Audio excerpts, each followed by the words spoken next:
तुम्हा सर्वांना तर माहित आहे गाईचं महत्त्व आणि तोडगे याच्यावर मी पहिलाही एपिसोड दिला आहे आणि त्याच एपिसोडमधला हा दुसरा भाग आहे। आज मी गाईच्या गोट्यातील मातीचं तुम्हाला महत्त्व सांगणार आहे आणि गाईच्या गोट्यातील मातीपासून तुम्हाला छान काही उपाय आणि तोडगे सांगणार आहे, ज्याने तुमच्या घरामध्ये चांगले चमत्कारी बदल घडून येतील। नमस्कार मंडळी, मी वर्षा येवले माझ्या चॅनलवर तुमचं खूप मनापासून स्वागत करते। तर बघा, या गाईच्या गोठ्यातील मातीपासून तुम्ही वेगवेगळ्या प्रकारचे उपाय करू शकता। त्यामध्येच तुमच्या घरामध्ये पैशाची बरकत राहण्यासाठी आणि तसंच तुमच्या घराची आर्थिक स्थिती मजबूत राहण्यासाठी, नेहमी तुमच्या घरामध्ये पैसा खेळता राहण्यासाठी आणि लक्ष्मी स्थिर राहण्यासाठी आणि लक्ष्मीला आकर्षित करण्यासाठी हा उपाय आहे। काय करायचं, गोठ्यातील मातीचा एक लहानसा गोळा बनवायचा। गोठ्यातील जी माती आहे ती माती आणायची। तर आता तुम्ही म्हणता गोठ्यातली माती कोणती, तर जिथं आपण गाया बांधतो, जिथं गाय बसते, उठते, लोळते, म्हणजे गाईच्या पायदळी तुडवलेली माती ती अतिशय पवित्र असते। तर गायने पायदळी तुडवलेली माती आणायची।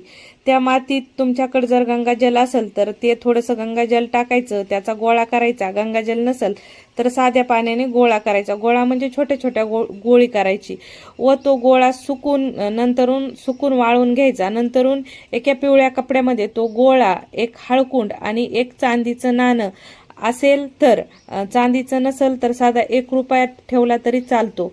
हे सर्व एकत्र करून ह्याचं गठुडं बांधून घ्यायचं आणि तुम्ही जिथं पैसे पाणी ठेवताना, जिथं तिजोरी आहे तुमची, तिथं हे गठुडं ठेवून द्यायचं। याने काय होतं, तुमच्या घरामध्ये नेहमी पैशाची आवक राहते आणि तुमच्या घरातली आर्थिक स्थिती मजबूत राहते, पैशा पाण्याची कमतरता येत नाही।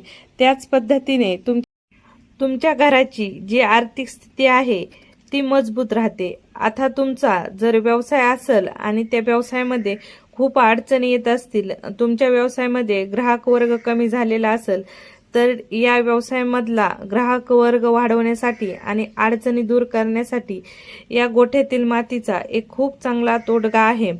एक तर ही गोठ्यातील जी माती आहे ना, ती माती दररोज तुम्ही तुमचा जिथं व्यवसाय आहे, ऑफिस आहे, मेन दरवाजाच्या तिथं जो उंबरा असतो ना, तर उंबऱ्याच्या बाजूने दोन्ही साईडनी थोडी थोडी माती टाकून द्यायची। याने काय होतं, तुमच्या ऑफिसमध्ये आणि दुकानामध्ये कसल्याही प्रकारची नकारात्मक ऊर्जा एंटर करत नाही आणि तुमच्या दुकानाकडे ग्राहक वर्ग जो आहे तो आकर्षित होतो। त्याच पद्धतीने तुम्हाला काय करायचंय, गोठ्यातील थोडीशी माती घ्यायची, त्यात थोड्याशा अक्षदा टाकायच्यात। अक्षदा तुटलेल्या नसाव्यात याची दक्षता घ्यायची।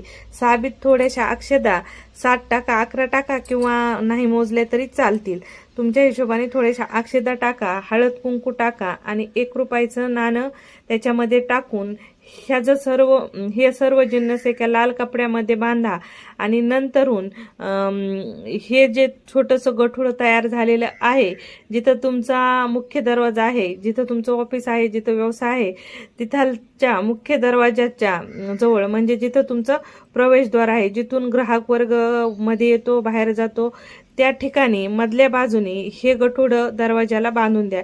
याने काय होतं, तुमच्या व्यवसायातील ज्याही अडचणी आहेत त्या दूर होतात आणि तुमच्या व्यवसायामध्ये बरकत राहते।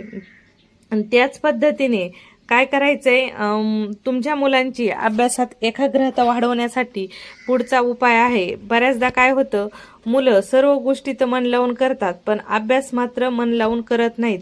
तर मुलांचं अभ्यासात मन लागण्यासाठी खूप चांगले या मातीपासून तोडगे आहेत। ते जर केले ना, तर तुमच्या मुलांचा अभ्यासातला जो एकाग्रतापणा आहे ना तो वाढलेला असेल। तर काय करायचंय, मुलं ज्या रूममध्ये खोलीत अभ्यासाला बसतात त्या खोलीमध्ये तुम्हाला एका तांब्यामध्ये पाणी घ्यायचं। तुमच्याकडे जर गंगाजल असेल तर त्याच्यामध्ये थोडंसं गंगाजल ही टाकायचं। नंतरून तुम्हाला गाईच्या गोठ्यातली थोडीशी माती त्याच्यामध्ये मिक्स करायची। नंतरून ते जे पाणी आहे, जिथं तुमचे मुलं अभ्यासाला बसतात त्या टेबलाच्या आसपास पाणी शिंपडून द्यायचं, त्या रूममध्ये शिंपडून द्यायचं। याने काय होतं, तेथील नकारात्मकता जी आहे ती दूर होऊन जाते आणि मुलांचं अभ्यासामध्ये मन लागतं. त्याच पद्धतीने जिथं ज्या टेबलामध्ये रूममध्ये मुलं अभ्यासाला बसतात त्या रूममध्ये ही गोट्यातली माती जी आहे ती थोडीशी काचेच्या वाटीमध्ये भरून ठेवायची. याने काय होतं की तिथलचं वातावरण नेहमी सकारात्मक राहतं आणि मुलांचा आवरा नेहमी पॉझिटिव्ह आणि सकारात्मक राहतो. नकारात्मक शक्ती किंवा निगेटिव्हिटी त्यांच्या आसपास येत नाही. नक्की तुम्ही हा उपाय करून पाहू शकता आणि 15 दिवसाला ही माती बदलून घ्यायची.